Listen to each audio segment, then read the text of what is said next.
ओम गं गणपते नमः। आप सभी का मेरे चैनल पर बहुत बहुत स्वागत है।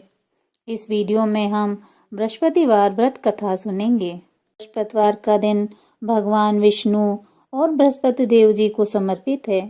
इस दिन भगवान विष्णु और बृहस्पति देव का पूजन करना चाहिए तथा कथा सुननी चाहिए। बृहस्पतिवार की कथा सुनने से सभी समस्याओं से छुटकारा मिलता है और जीवन में सुख समृद्धि आती है। तो आइए सुनते हैं अद श्री बृहस्पतिवार व्रत कथा। भारतवर्ष में एक प्रतापी और दानी राजा राज्य करता था। वह नित्य गरीबों और ब्राह्मणों की सहायता करता था। यह बात उसकी रानी को अच्छी नहीं लगती थी। वह न तो गरीबों को दान देती थी और न ही भगवान का पूजन करती थी और राजा को भी दान देने से मना किया करती थी। एक दिन राजा शिकार खेलने वन को गए हुए थे तो रानी महल में अकेली थी। उसी समय बृहस्पति देव साधु के वेश में राजा के महल में भिक्षा के लिए गए और भिक्षा मांगी।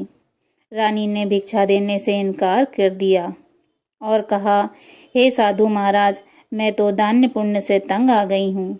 मेरा पति सारा धन लुटाते रहता है। मेरी इच्छा है कि हमारा सारा धन नष्ट हो जाए, फिर न तो बांस रहेगा और न बांसुरी बजेगी। साधु ने कहा, देवी तुम तो बड़ी विचित्र हो। धन संतान तो सभी चाहते हैं। पुत्र और लक्ष्मी तो पापी के घर में भी होना चाहिए। यदि तुम्हारे पास अधिक धन है तो भूखों को भोजन दो, प्यासों के लिए प्याऊ बनवाओ, मुसाफिरों के लिए धर्मशालाएं खुलवाओ। जो निर्धन अपनी कुंवारी कन्याओं का विवाह नहीं करा सकते उनका विवाह करा दो। ऐसे और कई काम हैं जिनके करने से तुम्हारा यश लोक परलोक में फैलेगा। परंतु रानी पर उपदेश का कोई फर्क न पड़ा। वह बोली, महाराज आप मुझे न समझाइए।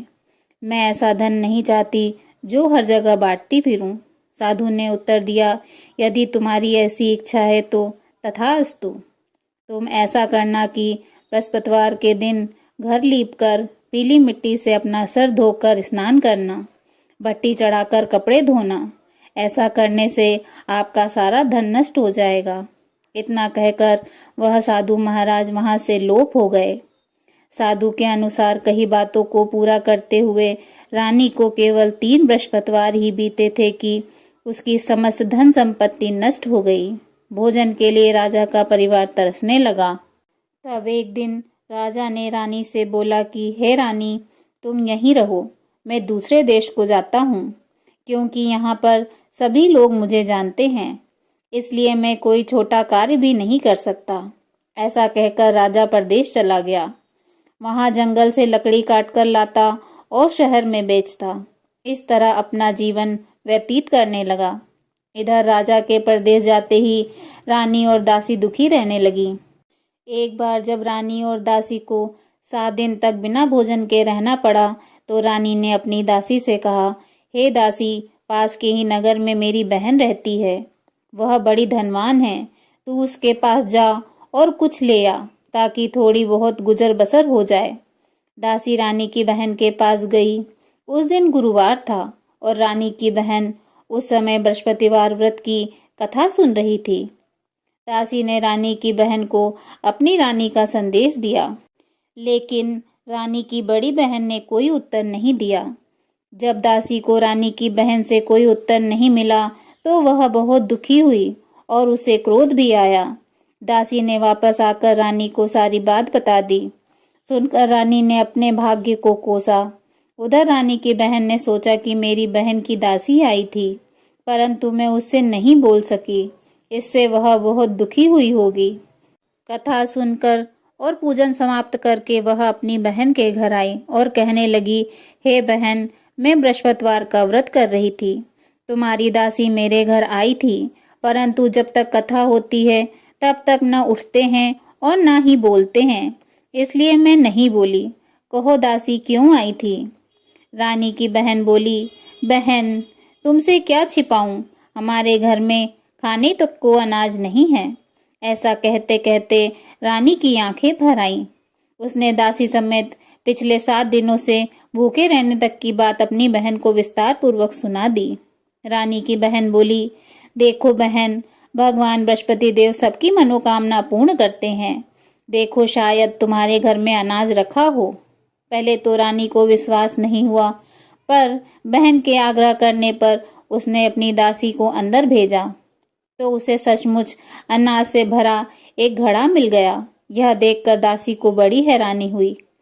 दासी रानी से कहने लगी, हे रानी, जब हमको भोजन नहीं मिलता तो हम व्रत ही तो करते हैं, इसलिए क्यों ना इनसे व्रत की विधि और कथा पूछ ली जाए ताकि हम भी व्रत कर सकें। तब रानी ने अपनी बहन से बृहस्पतिवार व्रत के बारे में पूछा। उसकी बहन ने बताया, बृहस्पतिवार व्रत में चने की दाल और मुनक्का से विष्णु भगवान का केले के जड़ में पूजन करें तथा दीपक जलाएं, व्रत कथा सुनें और पीला ही भोजन करें। इससे बृहस्पति देव प्रसन्न होते हैं। व्रत और पूजन विधि बताकर रानी की बहन अपने घर लौट आई। 7 दिन बाद जब गुरुवार आया तो रानी और दासी ने व्रत रखा। गुड़साल से जाकर चना और गुड़ ले आई। फिर उसने केले की जड़ तथा विष्णु भगवान का पूजन किया। अब पीला भोजन कहाँ से आए, इस बात को लेकर दोनों बहुत दुखी थीं। चूंकि उन्होंने व्रत रखा था, इसलिए बृहस्पति देव उनसे प्रसन्न थे। इसीलिए वे एक साधारण व्यक्ति का रूप धारण कर 2 थालों में सुंदर पीला भोजन दासी को दे गए। भोजन पाकर दासी प्रसन्न हुई और फिर रानी के साथ मिलकर भोजन ग्रहण किया। उसके बाद वे सभी गुरुवार को व्रत और पूजन करने लगी। बृहस्पति भगवान की कृपा से उनके पास फिर से धन संपत्ति आ गई, परंतु रानी फिर से पहले की तरह आलस करने लगी। तब दासी बोली, देखो रानी, तुम पहले भी इसी प्रकार आलस्य करती थी। तुम्हें धन रखने में कष्ट होता था, इसी कारण से सभी धन नष्ट हो गया, और अब जब भगवान बृहस्पति देव की कृपा से धन मिला है तो तुम्हें फिर से आलस्य होता है। रानी को समझाते हुए दासी कहती है कि बड़ी मुसीबतों के बाद हमने यह धन पाया है, इसलिए हमें दान पुण्य करना चाहिए, भूखे मनुष्यों को भोजन कराना चाहिए और धन को शुभ कार्यों में खर्च करना चाहिए, जिससे तुम्हारे कुल का यश बढ़ेगा, स्वर्ग की प्राप्ति होगी और पितर प्रसन्न होंगे। दासी की बात मानकर रानी अपना धन शुभ कार्यों में खर्च करने लगी, जिससे पूरे नगर में उसका यश फैलने लगा। एक दिन राजा दुखी होकर जंगल में पेड़ के नीचे आसन जमाकर बैठ गया। वह अपनी दशा को याद करके व्याकुल होने लगा। बृहस्पतिवार का दिन था। एकाएक उसने देखा कि निर्जन वन में एक साधु प्रकट हुए हैं। वह साधु वेश में स्वयं बृहस्पति देवता थे।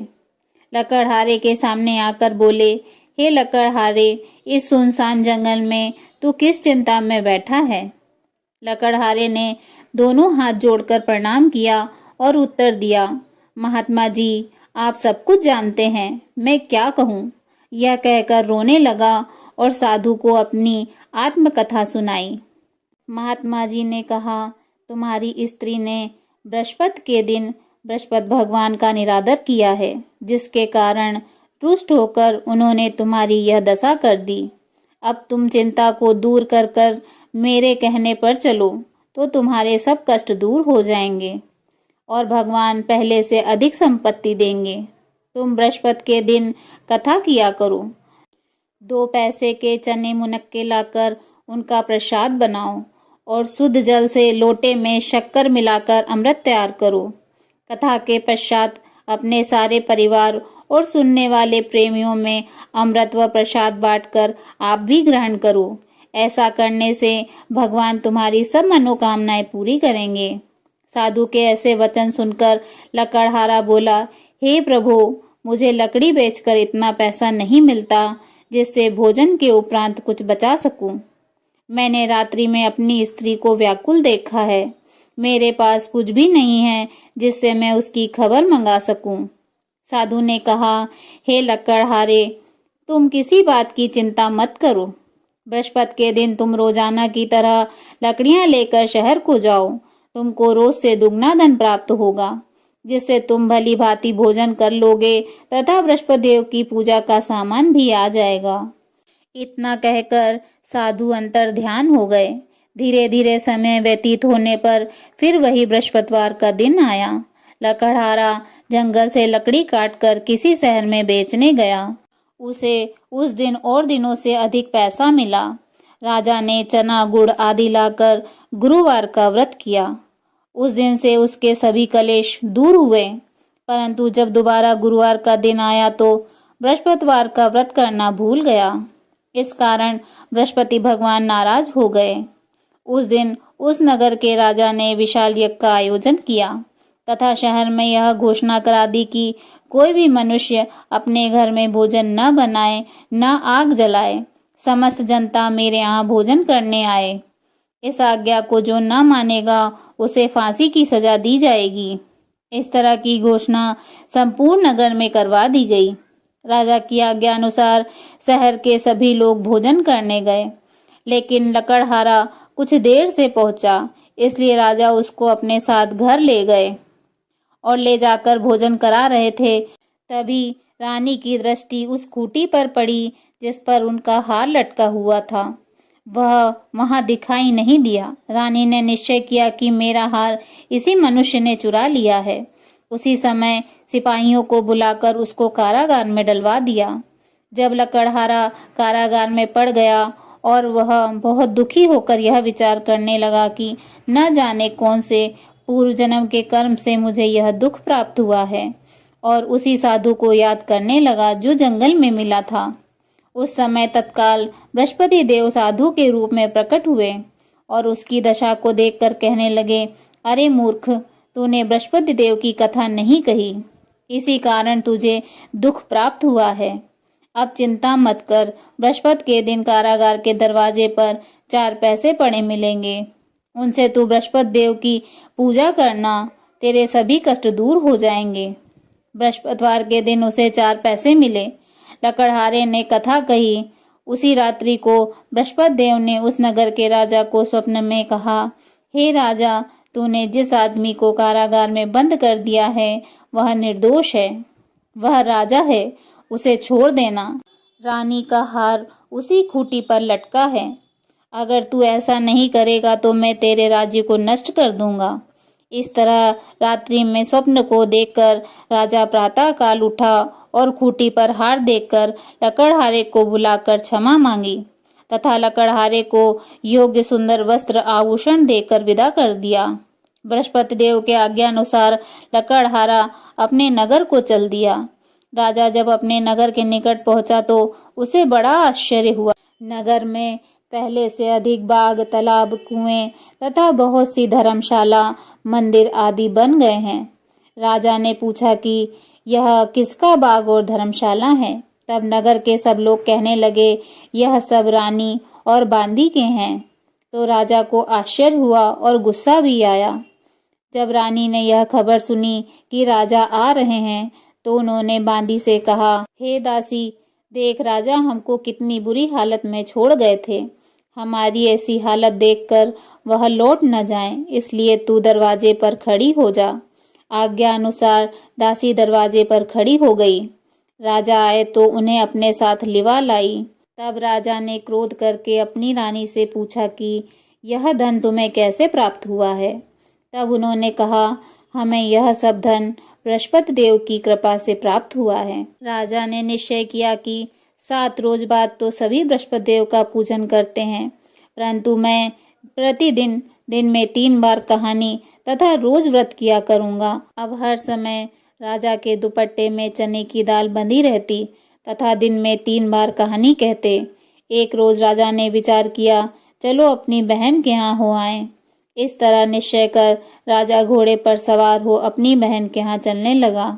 मार्ग में उसने देखा कि कुछ आदमी एक मुर्दे को लिए जा रहे हैं। उन्हें रोककर राजा कहने लगा, अरे भाइयों, मेरे बृहस्पति देव की कथा सुन लो। वे बोले, लो हमारा तो आदमी मर गया है, इसको अपनी कथा की पड़ी है। परंतु कुछ आदमी बोले, अच्छा कहो, हम तुम्हारी कथा सुनेंगे। राजा ने दाल निकाली और जब कथा आधी हुई थी कि मुर्दा हिलने लग गया, और जब कथा समाप्त हो गई तो राम राम कर कर मनुष्य उठकर खड़ा हो गया। आगे मार्ग में उसे एक किसान खेत में हल चलाता मिला। राजा ने उसे देखा और उससे बोला, अरे भैया, तुम मेरी बृहस्पतिवार की कथा सुन लो। किसान बोला, जब तक मैं तेरी कथा सुनूंगा तब तक 4 हरिया जोत लूंगा। जा अपनी कथा किसी और को सुनाना। इस तरह राजा आगे चलने लगा। राजा के हटते ही बैल पछाड़ खाकर गिर गए तथा किसान के पेट में जोर से दर्द होने लगा। उसी समय उसकी माँ रोटी लेकर आई। उसने जब यह देखा तो अपने पुत्र से सब हाल पूछा और बेटे ने सभी हाल कह दिया। तो बुढ़िया दौड़ी दौड़ी उस घुड़सवार के पास गई और उससे बोली, मैं तेरी कथा सुनूंगी, तू अपनी कथा मेरे खेत में चलकर कहना। राजा ने बुढ़िया के खेत में जाकर कथा कही, जिसके सुनते ही वह बैल उठ खड़े हुए तथा किसान के पेट का दर्द बंद हो गया। राजा अपनी बहन के घर पहुंचा। बहन ने भाई की खूब मेहमानी की। दूसरे रोज प्रातःकाल राजा जगा तो वह देखने लगा कि सब लोग भोजन कर रहे हैं। राजा ने अपनी बहन से कहा, ऐसा कोई मनुष्य नहीं है जिसने भोजन नहीं किया हो, मेरी बृहस्पतिवार की कथा सुन ले। बहन बोली, हे भैया, यह देश तो ऐसा ही है। यहाँ पहले लोग भोजन करते हैं, बाद में अन्य कार्य करते हैं। अगर कोई पड़ोस में हो तो देख आऊं। वह ऐसा कहकर देखने चली गई, परंतु उसे कोई ऐसा व्यक्ति नहीं मिला जिसने भोजन न किया हो। अतः वह एक कुम्हार के घर गई, जिसका लड़का बीमार था। उसे मालूम हुआ कि उसके यहाँ 3 रोज से किसी ने भोजन नहीं किया है। रानी ने अपने भाई की कथा सुनने के लिए कुम्हार से कहा। वह तैयार हो गया। राजा ने जाकर बृहस्पतिवार की कथा कही, जिसको सुनकर उसका लड़का ठीक हो गया। अब तो राजा की प्रशंसा होने लगी। एक रोज राजा ने अपनी बहन से कहा, हे बहन, हम अपने घर को जाएंगे, तुम भी तैयार हो जाओ। राजा की बहन ने अपनी सास से कहा। सास ने कहा, हाँ चली जा, परंतु अपने लड़कों को मत ले जाना, क्योंकि तेरे भाई की कोई औलाद नहीं है। बहन ने अपने भाई से कहा, हे भैया, मैं तो चलूंगी, परंतु कोई बालक नहीं जाएगा। राजा बोला, जब कोई बालक नहीं चलेगा तब तुम ही क्या करोगी। बड़े दुखी मन से राजा अपने नगर को लौट आया। राजा ने अपनी रानी से कहा, हम निर्वंशी हैं, हमारा मुंह देखने का धर्म नहीं है और कुछ भोजन आदि नहीं किया। रानी बोली, हे प्रभु, बृहस्पति देव ने हमें सब कुछ दिया है, वह हमें औलाद अवश्य देंगे। उसी रात को बृहस्पति देव ने राजा से स्वप्न में कहा, हे राजा, उठ, सभी सोच को त्याग दे, तेरी रानी गर्भ से है। राजा को यह बात सुनकर बड़ी प्रसन्नता हुई। 9वें महीने में उसके गर्भ से एक सुंदर पुत्र ने जन्म लिया। तब राजा बोला, हे रानी, स्त्री बिना भोजन के रह सकती है, पर बिना बात कहे नहीं रह सकती। जब मेरी बहन आवे तो तुम उससे कुछ मत कहना। रानी ने सुनकर हाँ कह दिया। जब राजा की बहन ने यह शुभ समाचार सुना तो वह बहुत खुश हुई तथा बधाई लेकर अपने भाई के घर आई। तभी रानी ने कहा, घोड़ा चढ़कर तो नहीं आई, गधा चढ़कर आई। राजा की बहन बोली, भाभी, मैं इस प्रकार न कहती तो तुम्हें औलाद कैसे मिलती। बृहस्पति देव ऐसे ही हैं, जैसे जिसके मन की कामनाएं हैं सभी को पूर्ण करते हैं। जो सद्भावना पूर्वक बृहस्पतिवार का व्रत करता है एवं कथा पढ़ता है अथवा सुनता है, दूसरों को सुनाता है, बृहस्पति देव उसकी सभी मनोकामनाएं पूर्ण करते हैं। भगवान बृहस्पति देव उसकी सदैव रक्षा करते हैं। संसार में जो मनुष्य सद्भावना से भगवान जी का पूजन व्रत सच्चे हृदय से करते हैं तो उसकी सभी मनोकामनाएं पूर्ण करते हैं। जैसी सच्ची भावना से रानी तथा राजा ने उनकी कथा का गुणगान किया तो उनकी सभी इच्छाएं बृहस्पति देव जी ने पूर्ण की थी। इसलिए पूर्ण कथा सुनने के बाद प्रसाद लेकर जाना चाहिए। हृदय में उनका मनन करते हुए जयकारा बोलना चाहिए। बोलो बृहस्पति देव भगवान की जय, विष्णु भगवान की जय। बृहस्पति देव महाराज की दूसरी कथा। प्राचीन काल में एक ब्राह्मण रहता था। वह बहुत निर्धन था। उसकी कोई संतान नहीं थी। उसकी स्त्री बहुत मलिनता के साथ रहती थी। वह न तो स्नान करती थी और न किसी देवता का पूजन करती थी। इससे ब्राह्मण देवता बड़े दुखी थे। बेचारे बहुत कुछ कहते थे, किंतु उसका कुछ परिणाम न निकला। भगवान की कृपा से ब्राह्मण स्त्री के कन्या रूपी रत्न पैदा हुआ।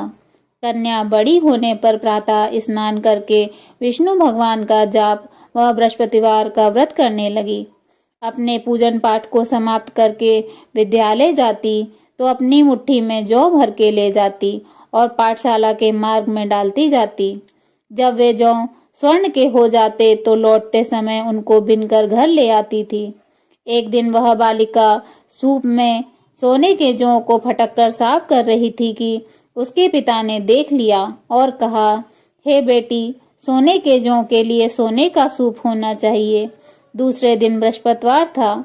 इस कन्या ने व्रत रखा और बृहस्पति देव से प्रार्थना करके कहा, मैंने आपकी पूजा सच्चे मन से की हो तो मेरे लिए सोने का सूप दे दो। बृहस्पति देव ने उसकी प्रार्थना स्वीकार कर ली।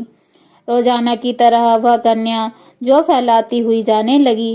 जब लौटकर जौ बिन रही थी तो बृहस्पति देव की कृपा से सोने का सूप मिला। उसे वह घर ले आई और उससे जौ साफ करने लगी, परंतु उसकी माँ का वही ढंग रहा। एक दिन की बात है कि वह कन्या सोने के सूप में जौ साफ कर रही थी। उसी समय उस शहर का राजपुत्र वहां से होकर निकला। इस कन्या के रूप और कार्य को देखकर मोहित हो गया तथा अपने घर आकर भोजन तथा जल त्याग कर उदास होकर लेट गया। राजा को इस बात का पता लगा तो वह अपने मंत्री के साथ उसके पास गए और बोले, हे बेटा, तुम्हें किस बात का कष्ट है? किसी ने अपमान किया है अथवा और कोई अन्य कारण हो सो कहो। मैं वही कार्य करूंगा जिससे तुम्हें प्रसन्नता हो। अपने पिता की राजकुमार ने बातें सुनी तो वह बोला, मुझे आपकी कृपा से किसी बात का दुख नहीं है। किसी ने मेरा अपमान नहीं किया, परंतु मैं उस लड़की के साथ विवाह करना चाहता हूँ जो सोने के सूप में जौ साफ कर रही थी। यह सुनकर राजा आश्चर्य में पड़ गए और बोले, हे बेटा, इस तरह की कन्या का पता तुम ही लगाओ। मैं उसके साथ तुम्हारा विवाह अवश्य ही करवा दूंगा। राजकुमार ने उस लड़की के घर का पता बतलाया। तब मंत्री उस लड़की के घर गए और ब्राह्मण देवता को सभी हाल बतलाया। ब्राह्मण देवता राजकुमार के साथ अपनी कन्या का विवाह करने के लिए तैयार हो गए तथा विधि विधान के अनुसार ब्राह्मण की कन्या का विवाह राजकुमार के साथ हो गया। कन्या के घर से जाते ही पहले की भांति उस ब्राह्मण देवता के घर गरीबी का निवास हो गया। अब भोजन के लिए भी अन्न बड़ी मुश्किल से मिलता था। एक दिन दुखी होकर ब्राह्मण देवता अपनी पुत्री के पास गए। बेटी ने पिता की दुखी अवस्था को देखा और अपनी माँ का हाल पूछा। तब ब्राह्मण ने सभी हाल कहा। कन्या ने बहुत सा धन देकर अपने पिता को विदा कर दिया। इस तरह ब्राह्मण का कुछ समय सुखपूर्वक व्यतीत हुआ। कुछ दिन बाद फिर वही हाल हो गया। ब्राह्मण फिर अपनी कन्या के यहाँ गए और सारा हाल कहा। बेटी बोली, हे पिताजी, आप माताजी को यहाँ ले आओ। मैं उन्हें विधि बता दूंगी जिससे गरीबी दूर हो जाएगी। वह ब्राह्मण देवता अपनी स्त्री को साथ लेकर पहुंचे तो अपनी माँ को समझाने लगी, हे माँ, तुम प्रातः काल प्रथम स्नान आदि करके विष्णु भगवान का पूजन करो तो सब दरिद्रता दूर हो जाएगी। परंतु उसकी माँ ने एक भी बात नहीं मानी और प्रातः काल उठकर अपनी पुत्री के बच्चों की जूठन को खा लिया। इससे उसकी पुत्री को बहुत गुस्सा आया और एक रात को कोठरी से सभी सामान निकाल दिया और अपनी माँ को उसमें बंद कर दिया। प्रातः काल उन्हें निकालकर स्नान आदि करवाया और पाठ करवाया तो उसकी माँ की बुद्धि ठीक हो गई और फिर प्रत्येक बृहस्पतिवार को व्रत रखने लगी। इस व्रत के प्रभाव से उसकी माँ बाप बहुत ही धनवान और पुत्रवान हो गए और बृहस्पति जी के प्रभाव से इस लोक के सुखों को भोगकर स्वर्ग को प्राप्त हो गए। बोलिए विष्णु भगवान की जय, बृहस्पति देव महाराज की जय।